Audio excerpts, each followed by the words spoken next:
My name is John Tate. I was mainly raised in Oakland, and I joined the Navy not to fight the Japanese, but to fight the Nazis in Germany because they were running amok.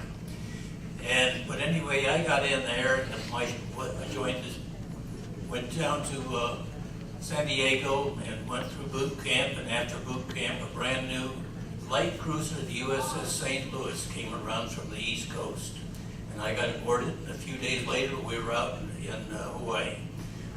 Pulled into Pearl Harbor, and it wasn't long that we were there. We went out battle practicing all over the place, firing our guns and doing different things. And in August of 1941, we got underway and escorted an old ship, World War I ship, to the Philippines. And right after we got underway, our skipper had him signal over to the other ships, the Henderson, as well as a couple destroyers, and saying, from here until we get back from the Philippines, you will darken ship.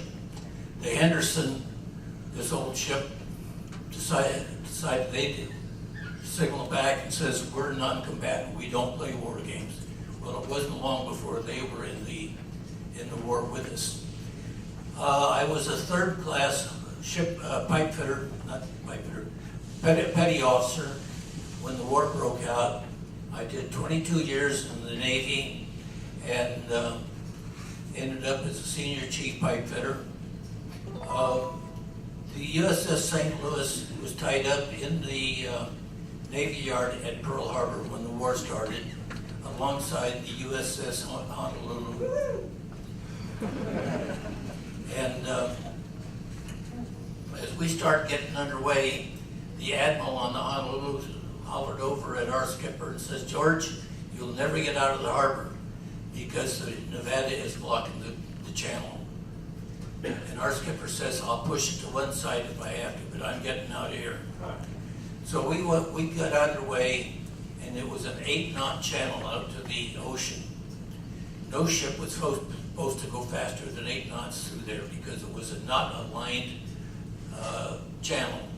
And if they went too fast down there, the wake would take the dirt down from the side of the channel.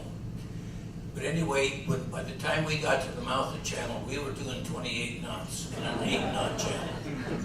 There was a 2-man submarine, Japanese submarine out there waiting for a ship.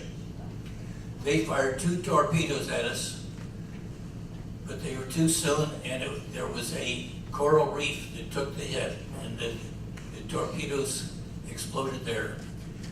My ship was a USS St. Louis, and from that time on, we were known as the Lucky Lou.